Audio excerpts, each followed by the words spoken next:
Sorry I haven't posted for a while. I've been really, really sick. Twice. So I spent most of last week in bed. So a lot of this was filmed prior and a little bit since. So the first 5 minutes of this is on my brother's MGC. Pretty well modified 3 litre 6. I thought that might be interesting for you. The next 3 we spent at Jason's having a look at his Fairlane. And of course the rest of this is all about the 302 we're pulling apart for my Fairlane.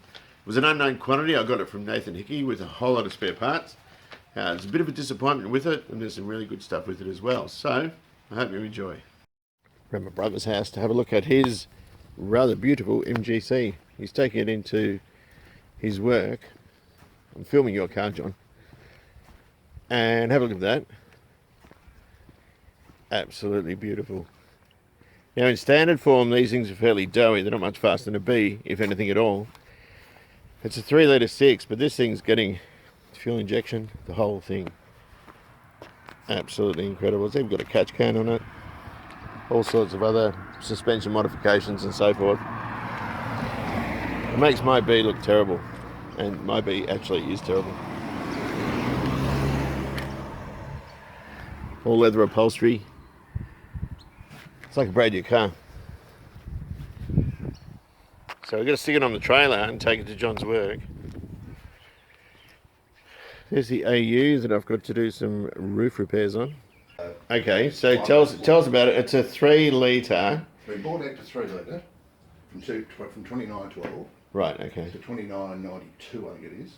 Yeah, and it's got, what's the deal with the head? It's a very rare head. It's one of 25 alloy heads. Brown & Gamma's alloy heads. No distributor. That's a cam angle sensor from a Ford V8. Struth. And that's using external oil cooler, is it? Yeah, no. Well, it always ran the oil cooler. Oh, yeah, okay. Yeah, no, mine is too. It's running LS coils. It'll be running 2 separate banks. Struth. It's got rollers.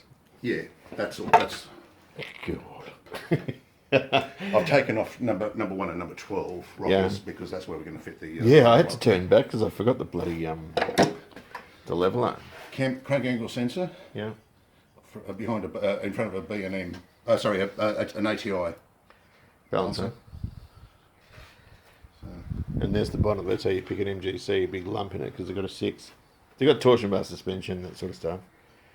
Where the little B has old Austin front end with springs. That is absolutely fair income, that thing, isn't it?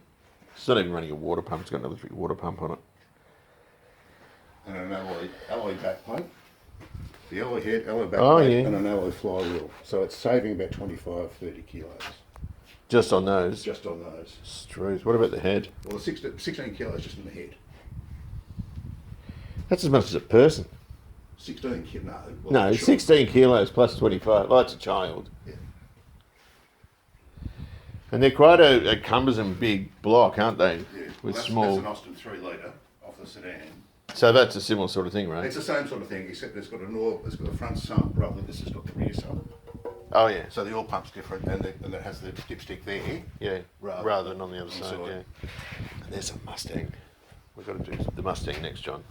Yeah. Oh, he's like a proud mum. You're like a proud mummy. Your car's on the trailer. Look at it. How much of a beaut car is that? Don't look at the strap work. Didn't know you put a spoiler on. Those Sebring things, right? So the thing is that... Do they interfere with that, do they? Yeah. Right, so they stick around there like that. Well, there's another type that does, but the full type actually has a band that goes across there and a band there. Okay. And that has a holes, and you put a screw in there in the corner. No, you're not putting... Yeah, don't put screws in. But yeah, it doesn't have a provision there for the mould. Some of the other ones do. What's the story with the paint off? Is that for engine earthing or something? That's an engine earth, yeah. Yeah. Because I'm having 2 earth straps rather than... You got a capillary temperature? Yeah, I did. I went back to that. And that's catch can, is it? No, that's catch the catcher can. That's my oil cooler. It's a heat exchanger, so it's water cooled heat, water cooled oil. I hate oil coolers like that, John. But the thing is, I've got more of a problem actually warming up the oil. Yeah. Than I do cooling the system. Look at the bloody. Have you proportioned your brakes? I mean, not yet. No. Do you even know how to do that? Because I don't. Well, that's your valve there. Yeah, I know. Oh, okay. So you can adjust your rear weight from there. Yeah. Oh, sweet. I should have had that on the Galaxy because that's almost swapped ends on me. Beautiful car. But see, because I've got a deeper radiator, I've got these, which is why the slim number plate, so I can get there. Yeah, yeah. That was lovely, isn't it? You got the red tow hook. You're going to race this thing, are you? No, I just did that for me. It's a nice looking little rig, isn't it? Right? It's a nice looking little rig. Is that door shut, John?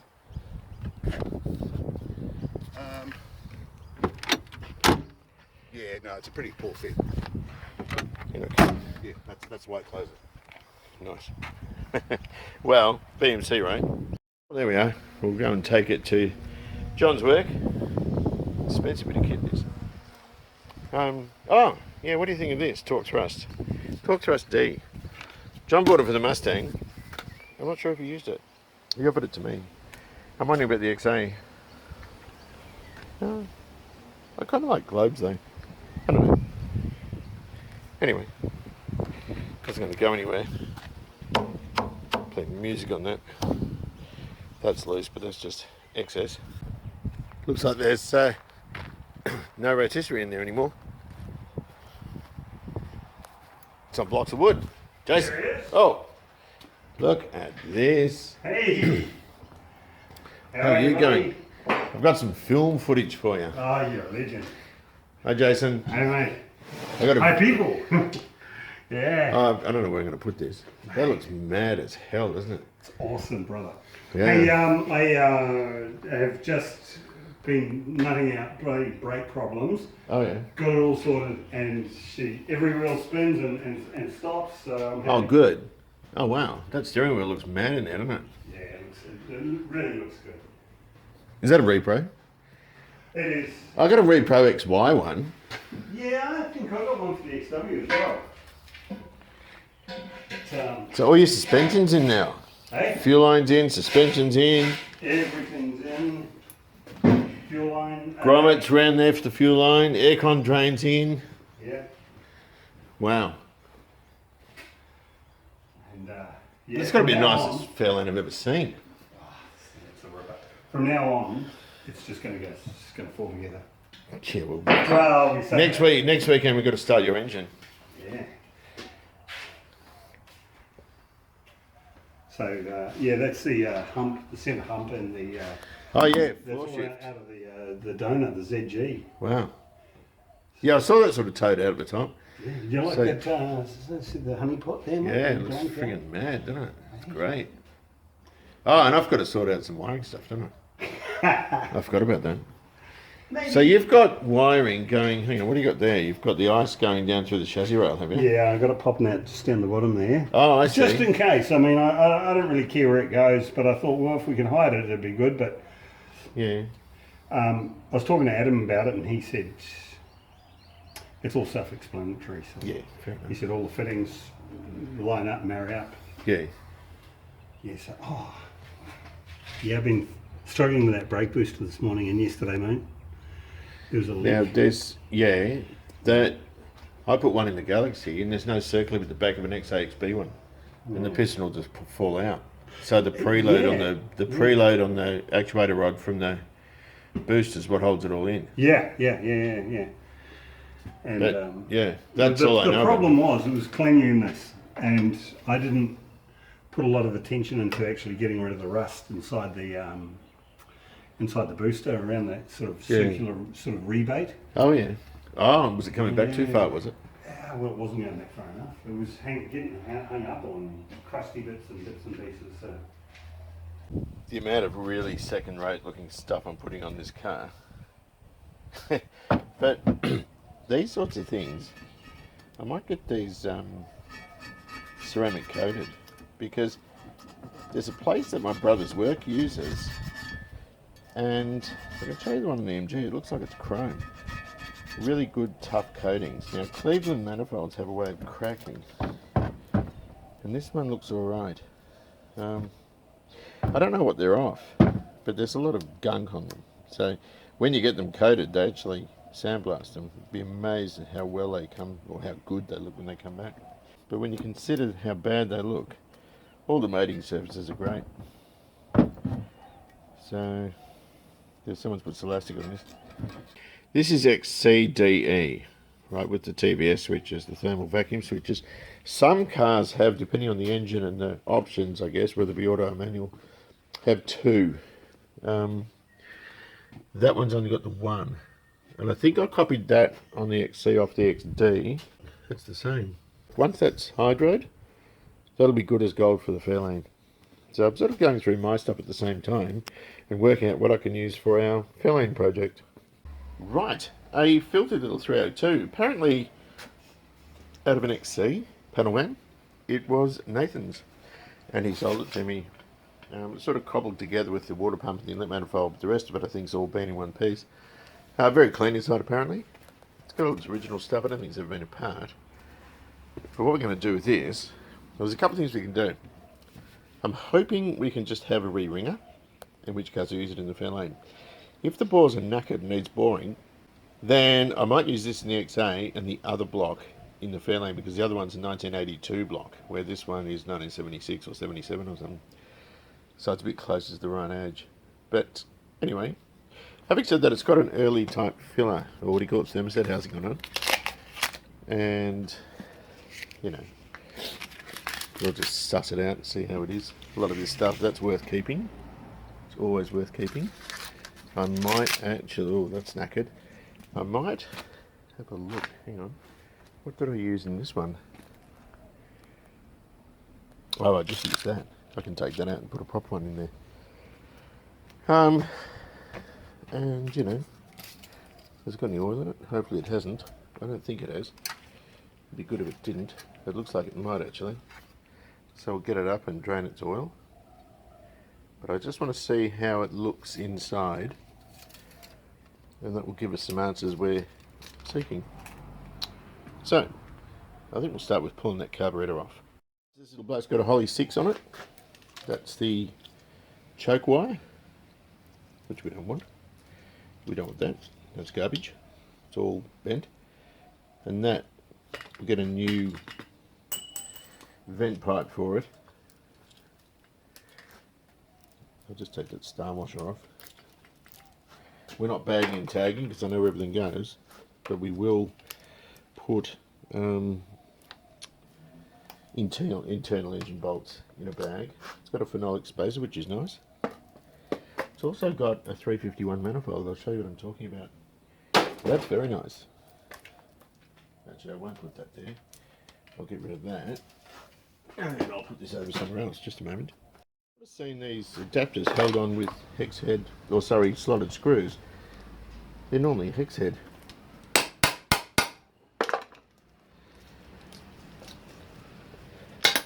Nice. That's peculiar, isn't it? Right, so there we go. Now, 302s have a cast, sort of curved casting, if you like, in each of the secondaries, the same size as the primary ports. So it sort of comes around like that. This is a 351. There's no, or 351 manifold, sorry, there's no casting in either of the secondary ports. This was apparently very slow, so it could have been to try and pep it up a bit, but that would have just slowed the airspeed right down and made it worse. It would have bogged down a lot. Someone's been here before. It's got studs. Those two ports are where your exhaust gases come from the heads, then get fed back into the engine via the EGR valve. So that's nice to have. I've not looked at anything on this engine. I know nothing about it. When Nathan brought it over, I just shelved it until I was ready to look at it. Now we've got a Fairlane, I'm ready to look at it. That cap's serviceable. And of course we're going to plate this stuff. Now this stuff's all going to be plated in silver, not gold.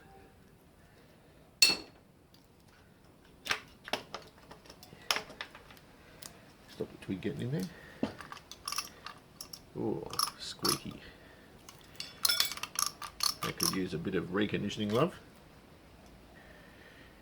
But that is 302XCs did use points until very, very late. Then the 351 had a electronic ignition, a Hall effect thing with a box on the side of the engine bay. But I've seen the Fairlane had the ZH Fairlane parts car on board. That was a 79, and that had a 302 with electronic ignition in it, which I thought was quite remarkable. But Ford did do funny things. They did swap bits around. Look at those little stud things that come out. Or they're just sitting there. And we'll lift him up. I've got to take the stand out of this because I want to put Jason's engine on it once I'm finished running it. That'll be a big relief. I don't care if I mark this up at all. It's a junkyard engine at the moment anyway.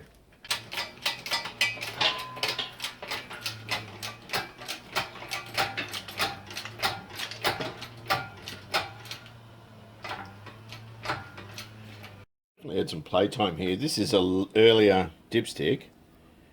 It's not just the, pressed steel looped one. It's actually got that rounded, and the earlier thermostat housing. I've still got a thermostat there too, which I can use on the engine stand by gutting it.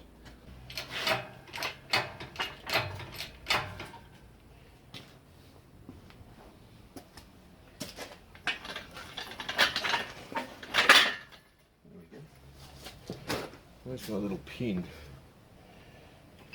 and my turny thing?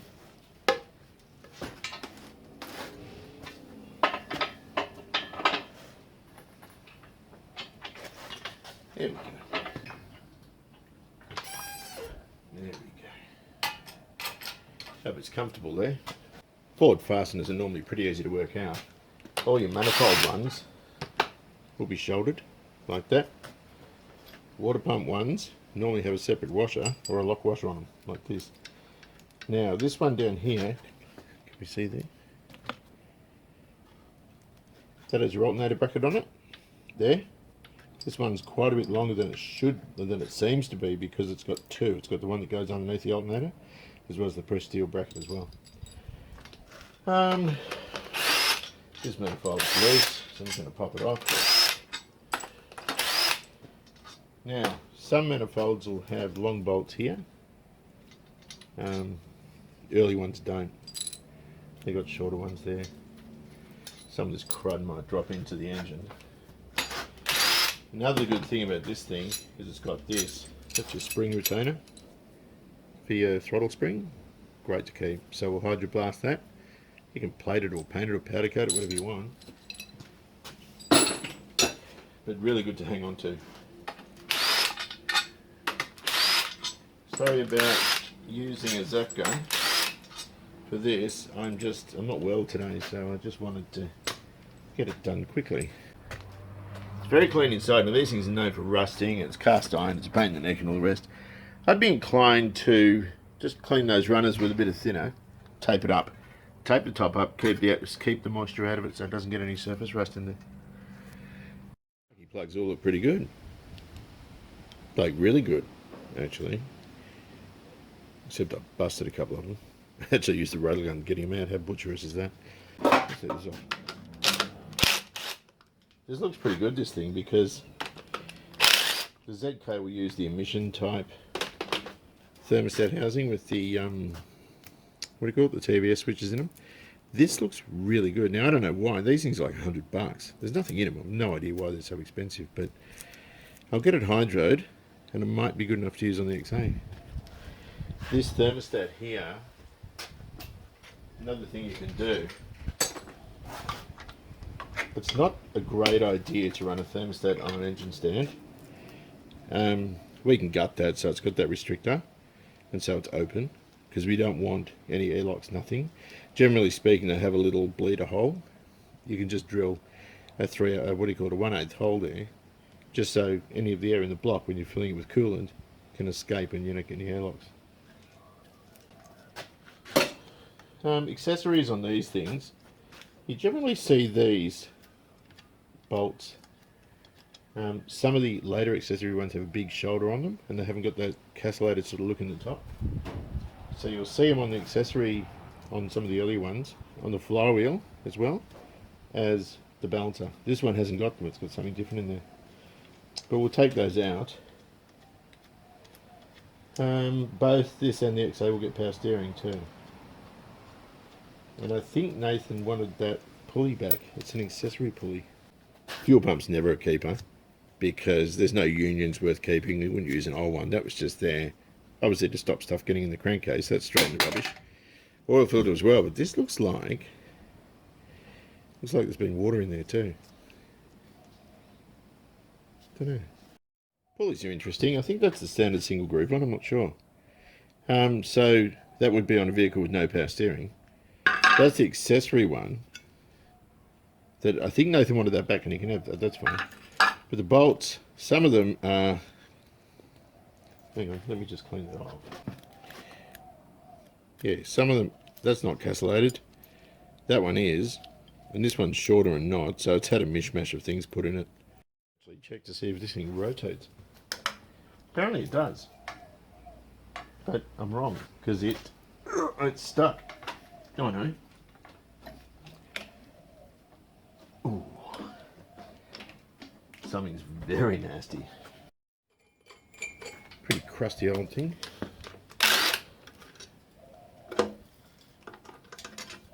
It hasn't run forever and a day, this thing.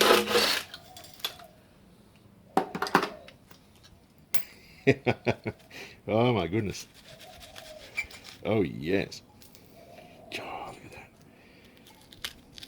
It's probably still functional. Right. Don't think I've seen better days. You can actually get new ones of these. But, oh, remains to be seen. I'm just going to take that balancer off. If my zap gun will do it, I might have to block the crank up. Where is it? Oh, there it is. Because these things can be notoriously tight. Yep, it did. It came out. Lovely. This balancer puller was like $9 in about 1986. It was one of those Lion tools, really rubbishy quality. It's still going strong, and I use it for steering wheels as well. I think it's supposed to do both, but anyway, that's off. I want to compare this balancer to the aftermarket one Jason Hill bought, because pulleys wouldn't line up, and I think the spigot at the back is too long. Right, speaking of cheap tools, it's been many, many years since that little pin tool thing's been around. It's all sort of knackered at the end. I always, this is just a suspension bolt off a Starley, stick it there and it'll protect the thread and you're pushing against the flange. This is an OE Ford one. It's actually, the rubber's intact, it's in pretty good nick. I mean, there is a slight bit of cracking, maybe I will put another one on, but face value, it's not poking out, the rubber's not sort of oozing out anywhere. Except for there. Maybe I'll get a new one, hey? Rock cover bolts in this look a bit different. They're all quarter course or quarter 20s. But they don't look like that. That looks to me like a fuel tank bolt. There's 8 each cover, so 16 rock cover bolts. There's 16 on the pan as well, with 4 5/16, one in each corner. I'll be interested to see what they are. But they look like they've been put in later. This has been tampered around with, this thing. It's not, it's not just a simple original, never been touched engine. Difference? That's your OE rock cover and sump. That's your 5/16 that goes in the corners. They're the quarters, they're 5/16. That's what we've got on this thing. Completely different. It doesn't matter. It's just an observation. Well, it's time to get this head off. Everything's ludicrously tight on this thing. So the remedy is a breaker bar with a fork stanchion from a CB750 to aid us in getting rid of it. That wasn't actually that tight, the other was. Try this one here.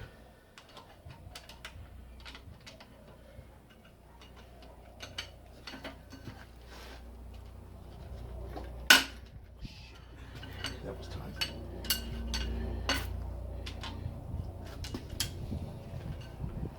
This has definitely been messed with. Big time. I don't even think it's been torqued up properly. That's as good as that.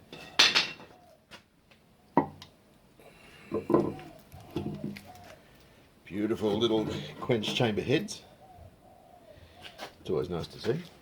They're definitely 302. And that looks really, really good. Different pistons though. They're not original pistons. What are they? Has this been bored? Bad news is, it's been bored 40,000s. So that kind of maxes it. You can get another 20 out of a cleaver. You can only get 60, but it's been rebuilt not a long time ago. I've never seen them with such a big arrow on them. I don't know who makes those pistons. But all things considered, it's not looking bad at the moment. I'll take the other head off. And I want to get him upside down, have a look at the bearings. But that isn't bad. And all looks very clean. I'll just get a dirty rag. Oh. And have a look. But like if we did a will it run, that would have run for sure. It just felt like it had, like there's nothing there. There's no evident wear there. So it's definitely choice for a re-ringer if the other side's as good. We're not going to know until we pull it all apart. The only thing I'm not wrapped with, like it looks like it's been bored and all this sort of stuff, is the guy who assembled it, assuming it was a guy, tightened these. And it's ridiculous. They should be 45 foot-pound. And he's tightened them up like heads, which is stupid. It's very clean inside. That was one of the draw cards with this. When Nathan showed it to me, I said, gee, it's clean. He goes, I know, I couldn't believe it. He just took the top off, though, the manifold and the rock covers, but I don't think he saw underneath it. But, you know, this, I'm going to check, because there's some of the head bolts on the other side were inconsistent in tightness. So I want to have a really close look and look for cracks, because the Junkyard 302 I did years ago, that was the same. One was fairly easy to get off, and the other was mega tight. The mega tight one was all cracked around the webbing. No, other way around, the easy side was. It's looking like this thing's full of water, which is odd because the bores don't look like they've had any water in them. But I just loosen this and we're getting a big pea of water.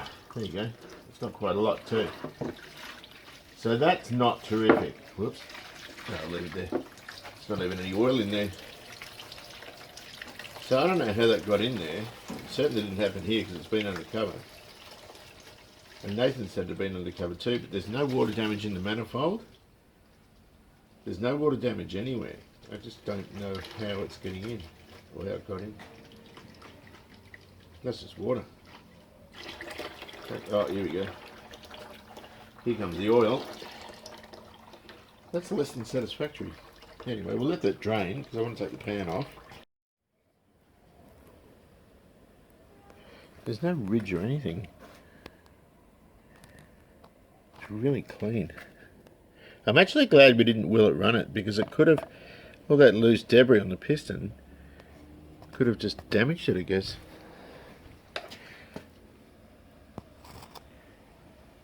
I don't know, what do you think?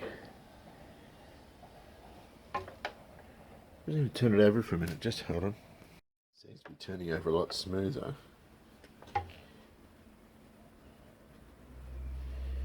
It's just a bit dirty. Like it's not. You can see where the top ring is there, but you can't actually feel it.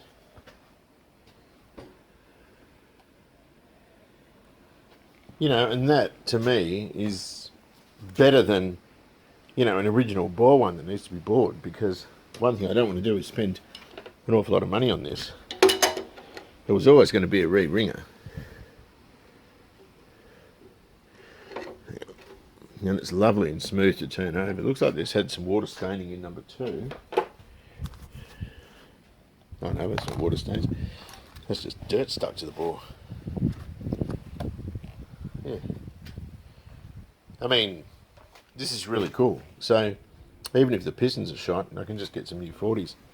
But I don't have to bore it. That's worth its weight in gold. That's perfect. A very, very mild roughen up and that'll be fine. Just wondering about this pooing business down here. Oh, yuck. Look at this. It's having a big poo. Oh, it even sounds legit. Oh, that'll be painful. Oh, yuck. Yuck. Anyway, I'll let it have its dignity and drain all that out, and then it'll work out how to separate the oil from the water.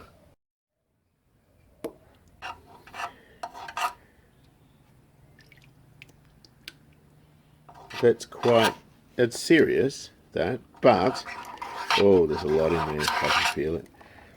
But if it's,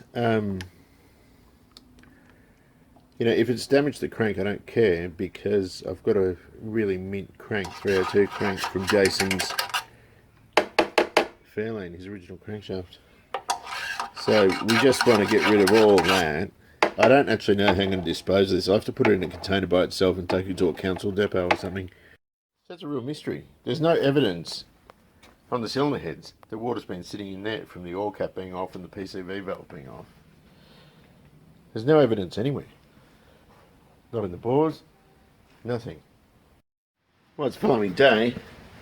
It's been draining all night and still full of sludge. It's a real mess. But it doesn't look like it's reached. It's got on the top of the oil pump, but it doesn't look like it's reached any further up. So I'm just going to take that pan off and see where that gets us. You can see the level it's set at. I just don't know how I'm going to get rid of that stuff. All things considered, it's only come to the top of the oil pump. Everything else is schmick. I mean, I haven't pulled it apart yet, but it all looks to be really, really good. Surprisingly, they've used one of these old style finger chains. I can pull that cam out and have a look at this, see what the lift is. A whole lot of water dropped out of the block too, and the lifters are dropping out. Don't care about that, but that block is squeaky. That looks really nice. I might take the oil pump off before it drains into the thing, although all it's going to do is just go to here, or there, sorry. It doesn't go very far.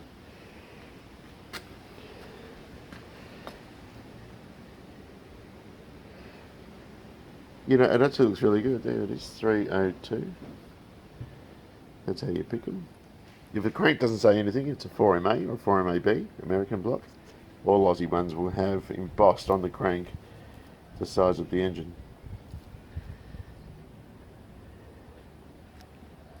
It looks good. I'm just going to pop that oil pump off. You can see that oil level so plain as day. Well, the top of the oil pump, or the water level, sorry. Whenever I take these out, I always loosen the strainer first. You don't get the strainer, it's separate. But I'm just going to break the seal.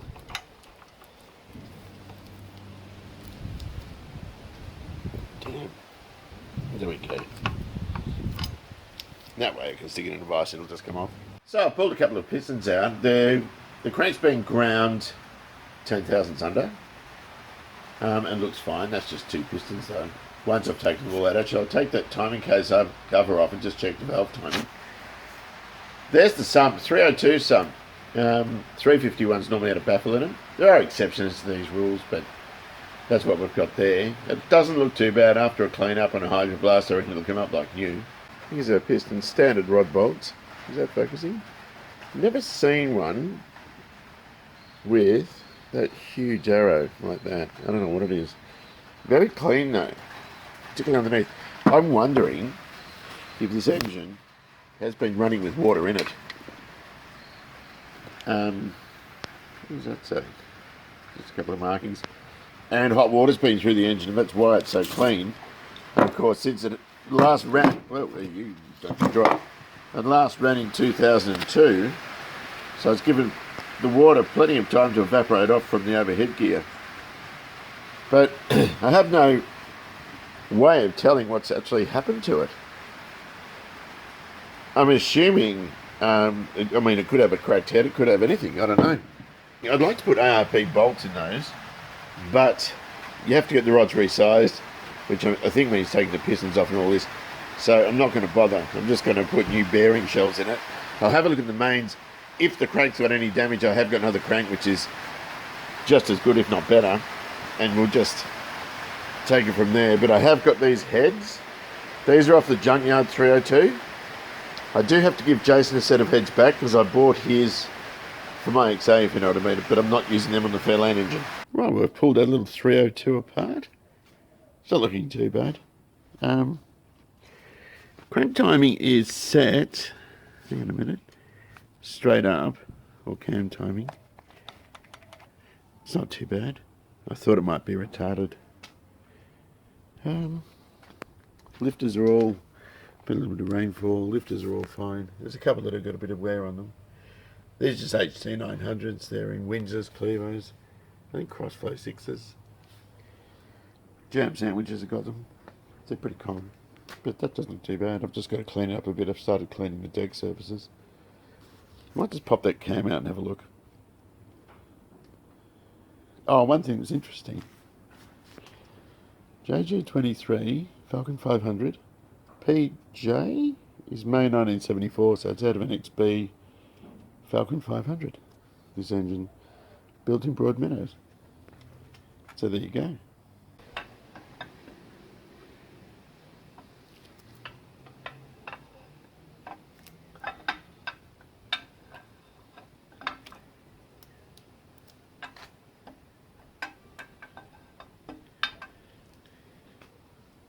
I wonder if this is stock. Oh, look, it says water in it. I wonder what it is. It looks pretty stock to me. That was loose. Shit.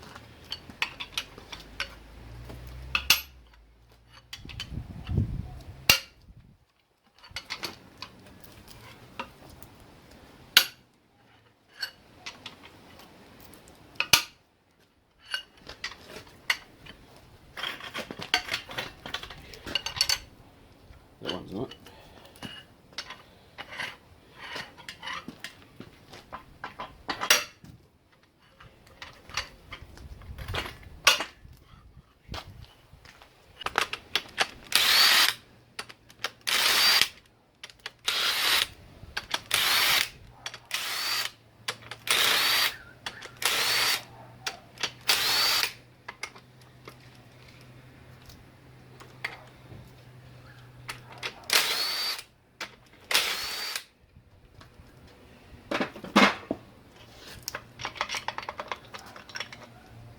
I want to see what shells these are.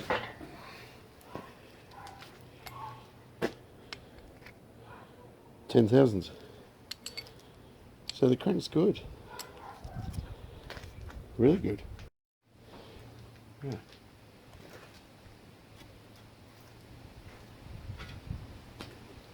The bearings are worn. Some of them have still got their original, like that initial coat when you unpack them.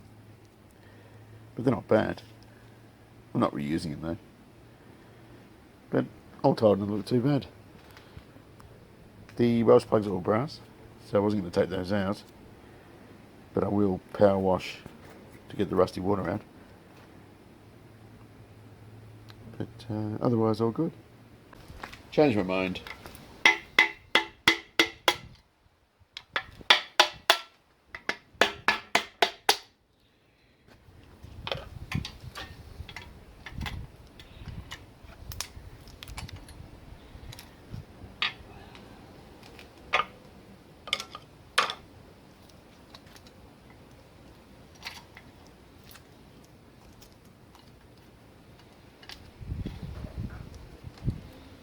It'll let me clean out in there a bit easier. I can get this one. I'll leave the cam one in there though. This one out.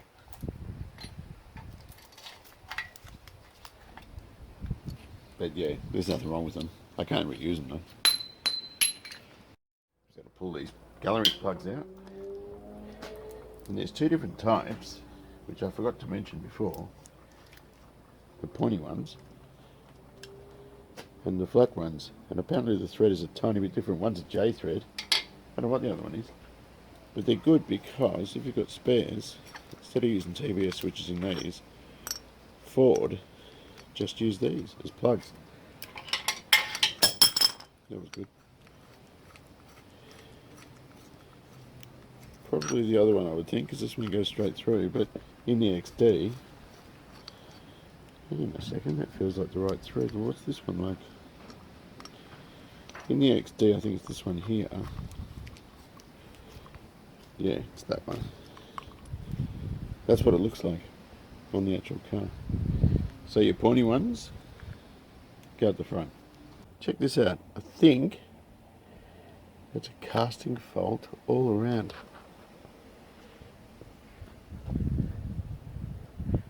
That looks like a bloody crack.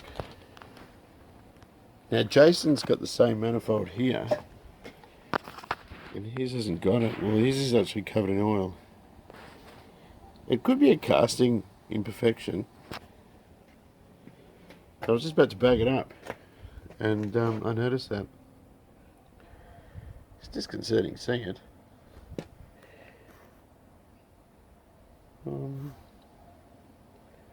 Yeah, tell me what you think.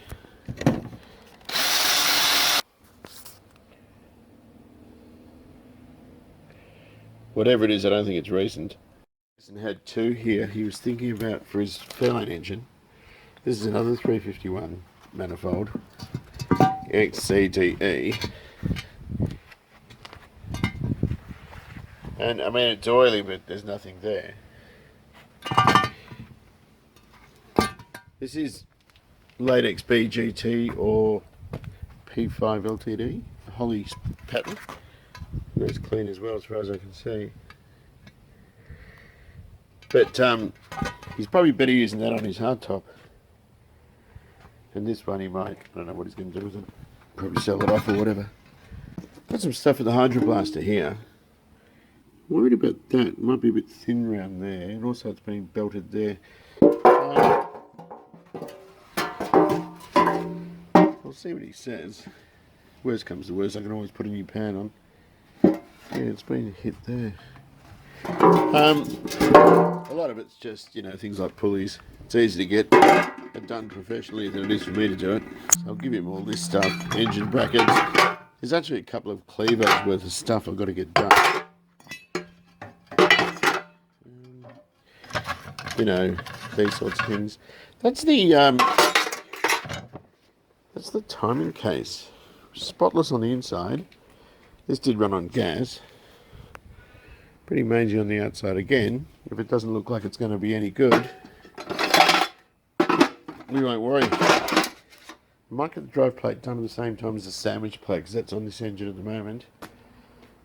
And there's also these manifolds which I'll get done as well, but not hydroplastic. I'll get those, what do you call it, ceramic coated. And I've also got all these bolts, fasteners, rocker arms, all sorts of stuff in here that I want to get done as well. It's going to cost a bit, but you find out what's good and what's not. You can see very clearly, and it doesn't take long. His turnaround service is, you know, the next day sort of thing. So far I'm very pleased with the block. I've just given it a scratch with a dunny brush to see how it looked. And it looks mint. It looks mint. I don't know if it is or not. Got to clean all this up. I'm not going to hot tank it. I'm just going to do it by hand. And I need to get the pistons cleaned. I've got to get that bell housing done as well.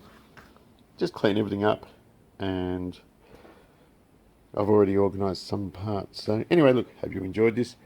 Take good care of yourselves, and I'll see you soon.